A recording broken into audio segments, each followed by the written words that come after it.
Hello friends, welcome to my channel. तो आज की वीडियो में आपको बताऊंगा कि अब जो बचे हुए दिन हैं, जो कि 150 डेज़ रह गए हैं ना, 5 महीने रह गए हैं मोस्टली, उन दिनों में क्या करना चाहिए और मैंने भी इन दिनों में क्या किया था वो सब मैं आपको इस वीडियो में बताऊँगा। ठीक है, तो स्टार्ट करते हैं वीडियो को। तो अब वैसे अगर टाइम देखा जाए तो अब अगस्त से लेकर के दिसंबर तक 5 महीने रह गए हैं और जनवरी में 20 के बाद तो एग्ज़ाम होता ही है, तो वहाँ के 20 डेज़ हैं, है ना।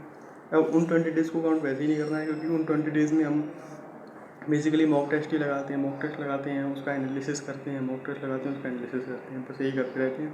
और फिर लास्ट के पेपर से जब 2-3 दिन बचते हैं, 3-4 दिन पहले उसमें रिवीजन करना होता है ना, मतलब नोट्स के थ्रू रिवीजन वो करते हैं। तो उनमें हमको हमारी कोई इफेक्टिव पढ़ाई नहीं होती है, जो हम पेपर के लिए करते हैं इफेक्टिव पढ़ाई, वो नहीं होती। वो इन्हीं दिनों में होने वाली है, अगस्त से लेकर के दिसंबर के बीच में। ठीक है, तो इन दिनों में हमको करना क्या है? तो सबसे पहले सब कुछ करने से पहले हमको इस टाइम में सीरियस हो जाना है। अगर हम अभी तक सीरियस नहीं हुए हैं तो अगर अब सीरियस नहीं हुए तो हमारी डिज़ायर्ड रैंक अब नहीं आने वाली, क्योंकि अब हमको सीरियस होना ही पड़ेगा इस समय। ठीक है, तो सबसे पहले सीरियस हो जाना है, तभी हमारी रैंक हो पाएगी। मतलब अब बिल्कुल पढ़ाई की मोड में आ जाना है। ठीक है, ओके।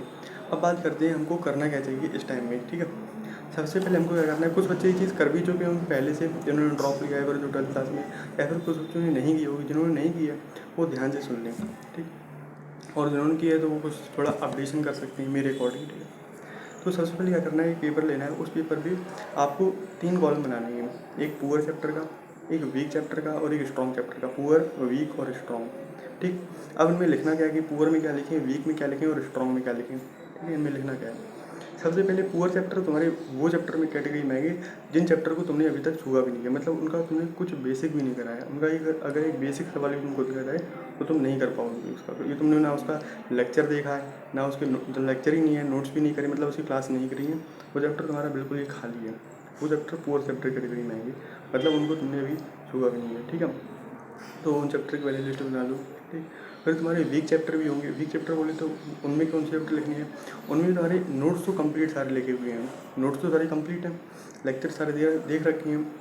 लेकिन उनमें अगर मुझे सवाल दिए जाते हैं, इवैक्यू दिए जाते हैं जेईई मेंस की, तो मुझसे बनते नहीं हैं, या फिर 10 में से 1 या 2 बन जाते हैं और मोस्टली नहीं बन पाते हैं। उनके मुझे नोट्स सही से याद नहीं हो पाए हैं, उनके कॉन्सेप्ट सही से याद नहीं हो पाए हैं, कुछ कुछ फॉर्मूलेज ऐसे हैं जो मुझे याद नहीं हो पाए हैं, तो वो हमारे वीक चैप्टर कैटेगरीज में आएंगे।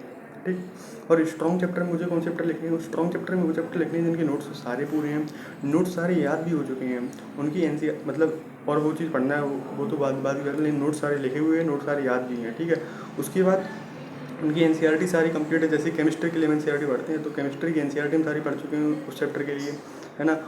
और नोट्स कंप्लीट सारे याद भी हैं, लेक्चर सारे देख रखे हैं। और अगर मैं 10 जेईई मेंस के उसमें वीआईक्यू करता हूँ, है ना, जेईई मेंस के 10 वीआईक्यू करता हूँ, तो उसमें से 7-8 वीआईक्यू बन जाते हैं, तो वो तुम्हारे स्ट्रॉन्ग होंगे, है ना। कुछ बच्चे सोच रहे होंगे कि स्ट्रॉन्ग चैप्टर का मतलब तो ये होना चाहिए कि 10 में से 10 हो जाने चाहिए। नहीं, 10 में से 10 एक बार में नहीं कभी भी बन पाते हैं। बन भी जाते हैं तो बहुत ही होशियार बच्चे होते हैं उनके बनते हैं। 10 में से 10 एक बार में नहीं बनते हैं। 10 में से 10 बनाने के लिए एक स्लो प्रोसेस है, ये धीरे धीरे ग्रेजुअली होगा, एक बार ही नहीं होगा। तो 10 में से अगर 7-8 भी होने तो भी बहुत अच्छी बात है।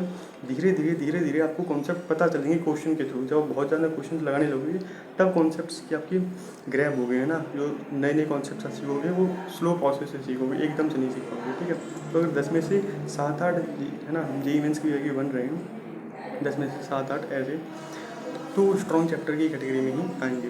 ठीक है, इसके बाद एक और कॉलम बनाना है तुमको एक्सीलेंट चैप्टर का। एक्सीलेंट चैप्टर का वो कब करना है वो भी बताऊंगा। पहले ये समझ लो कि इन 3 कॉलम में, जो स्टार्टिंग के 3 कॉलम बताई पुअर, वीक और स्ट्रॉन्ग, इनमें करना क्या है। अब लिस्ट तो बना ली चैप्टर की, इसमें ये चैप्टर आ रहे हैं, इसमें ये चैप्टर आ रहे हैं, इसमें ये चैप्टर आ रहे हैं, लेकिन अब किस कॉलम में, मतलब जो चैप्टर किसी कॉलम में लाई कर रहे हैं उन चैप्टर के लिए करना क्या है। ठीक है, तो सबसे पहले तुमको अपने जो वीक, बिल्कुल जो पुअर चैप्टर हैं, है ना, पुअर चैप्टर हैं, उनके मतलब एक दिन में एक आध लेक्चर देखने की कोशिश करो। जो पुअर चैप्टर हैं उनके लेक्चर्स देख के उनके नोट्स बनाओ और नोट्स को साथ साथ में याद करने की कोशिश करो। ठीक है, जो तुम्हारी वीक चैप्टर्स हैं, वीक चैप्टर वो बहुत इंपॉर्टेंट है, उनमें क्या करो, नोट्स तुम्हारे लिखे हुए नोट्स को डेली नोट्स को याद करो। उसके साथ में जेईई मेंस के पीवाईक्यू लगाओ, साथ में जेईई मेंस के पीवाईक्यू लगाओ। नोट्स को याद करो, जेईई मेंस की पीवाईक्यू लगाओ, नोट्स को याद करो और जेईई मेंस की पीवाईक्यू लगाओ वीक चैप्टर्स के लिए। स्ट्रॉन्ग चैप्टर्स में क्या करना है, नोट्स तो तुमको सारे याद ही हो गए हैं, NCERT भी, केमिस्ट्री की NCERT भी याद होगी, ठीक है। नोट्स है ना याद हो गए, केमिस्ट्री की NCERT याद कर ली है। और जो टेस्ट हैं वो क्या कहते हैं, जी मेंस की PYQ हैं, वो भी तुम सारे लगा चुके हो, वही तुम्हारे स्ट्रॉन्ग चैप्टर हैं। जी मेंस की PYQ लगा चुके हो, तो उनके अब जी एडवांस की PYQ लगाओ, स्ट्रॉन्ग चैप्टर के लिए जी एडवांस की PYQ लगाओ, ठीक है। और साथ में क्या करना है, जो टेस्ट हैं, चैप्टर टेस्ट, वो सारे देने हैं। और अभी तक अगर तुमने टेस्ट सीरीज़ कोई नहीं ली है तो अब ले लो, यही मतलब ये बहुत इंपॉर्टेंट टाइम है। अब टेस्ट देना तो स्टार्ट कर दो, चैप्टर वाइज टेस्ट, है ना। पार्ट टेस्ट और मॉक टेस्ट, वो तो मॉक टेस्ट तो बाद में दोगे। अभी पार्ट टेस्ट चल रहे हैं मैथमेटिक्स टेस्ट सीरीज़ में, तो वो पार्ट टेस्ट दो। और चैप्टर टेस्ट से अपने स्ट्रॉन्ग चैप्टर की और ज़्यादा प्रैक्टिस करो। स्ट्रॉन्ग चैप्टर्स में तुमको चैप्टर टेस्ट बहुत हेल्प करेंगे, तो चैप्टर टेस्ट देखिए अपने स्ट्रॉन्ग चैप्टर को और बूस्ट करो। जब तुम ये सारी चीज़ें कर लो, स्ट्रॉन्ग चैप्टर्स में अपने नोट्स तो तुम्हें याद ही होंगे। और केमिस्ट्री के लिए NCERT, और जेईई मेंस की PYQ, जेईई एडवांस की PYQ, और मैथमेटिक्स के चैप्टर टेस्ट, जब तुम ये सारी चीज़ें कर ली तो तुम्हारे जो स्ट्रॉन्ग चैप्टर होंगे वो अब एक्सीलेंट चैप्टर की कैटेगरी में आ जाएंगे। तो जो फोर्थ कॉलम है एक्सीलेंट चैप्टर, उनमें अपने स्ट्रॉन्ग चैप्टर को डाल देना है, ठीक है। तो इस तरीके से तुम्हारे स्ट्रॉन्ग चैप्टर और बूस्ट होते जाएंगे, ठीक है। और वीक चैप्टर को क्या करना है, PYQ को लगाना है और साथ में नोट्स को याद करना है। PYQ को लगाना है और नोट्स को याद करना है। और जो बिल्कुल पूरे चैप्टर हैं, ठीक है, उनके तुमको लेक्चर देख देख के नोट्स कंप्लीट करते रहने हैं। और ये डेली बेसिस पे करना है। मान लो एक दिन तुमने दो कॉलम फिल करने में लगा दिया, तो दूसरे दिन अगले 2 कॉलम को फिल करो, समझ रहे हैं। और है ना, मतलब डेली बेसिस पर या फिर वीकली बेसिस पर, जैसे तुम समझो, या तो 2-3 दिन के अंदर या फिर वीकली बेसिस पर, जैसे तुम्हारा कोई चैप्टर कंप्लीट हो जाए उस पेज पर टिक लगाते जाओ, ठीक है। तो ये पूरा चार्ट सा बना लो जिससे कि तुमको अपडेशन रहती रहे आगे तक, ठीक है। अब जैसे कि तुम जो हमारे जो वीक चैप्टर थे उसमें जो PYQ तुम कर रहे हो जेईई मेंस की, मान लो तुम्हें कोई PYQ नहीं आया, फिर तुम कैसे करोगे, क्योंकि वो तुम्हारी मतलब तुमको सही से क्वेश्चंस तो प्रैक्टिस हुए नहीं है ना। मतलब लेक्चर तो देख लिया है लेकिन सारी चीज़ें भी सही से आती नहीं है, वीक है वो चैप्टर, ठीक है। तो उनके लेक्चर सारे देखने की ज़रूरत नहीं है। उनके जब तुम PYQ करो, मान लो तुमको कोई टॉपिक ज़्यादा वीक लग रहा है तो उसको यूट्यूब पर सर्च करके, है ना, किसी टीचर से पढ़ लो, यूट्यूब सर्च करके मिल ही जाएगा कोई ना कोई वीडियो। और अगर कोई क्वेश्चन है, कोई क्वेश्चन स्पेसिफिकली नहीं बन रहा है, PYQ नहीं बन रहा है, तो फिजिक्स के लिए तो एजनिटी चैनल पर सारे PYQ पड़े हुए हैं, 20 से आगे तक के सभी पड़े हुए हैं, 19 के भी शायद पड़े हुए हैं, तो वहाँ से फिजिक्स के कर लो। मैथ्स के अगर PYQ देखनी है तो नेहा मैम के चैनल पर पड़े हुए हैं, वहाँ से देख सकते हो, Neha ma'am mathematically inclined channel पर। और अगर केमिस्ट्री के लिए सर्च करना है, केमिस्ट्री के लिए तो केमिस्ट्री में बेसिकली अगर तुम्हारे नोट्स सही से याद हैं, केमिस्ट्री की NCERT सही से याद है, तो केमिस्ट्री PYQ हमारे बन जाएंगे, है ना। और अगर नहीं बन रहे हैं तो मैथनको का जो मार्क्स सेट है उसमें PYQ पड़े हुए हैं, तो उनके सॉल्यूशन भी नीचे आते हैं, वहाँ से देखेंगे, वहाँ समझ पा देंगे। तो गूगल पे देख लेना सर्च करके, नेट पे तो मिल ही जाएंगे, है ना। और समझ में आ जाएंगे, क्योंकि अगर तुम्हारा, है ना, नोट्स तुमके तो जब तुमको नोट्स याद हो जाएंगे तभी तो PYQ लगाओगे। और अगर नोट्स सही से याद नहीं तो PYQ बन जाएंगे। केमिस्ट्री बता रहा हूँ, ठीक है।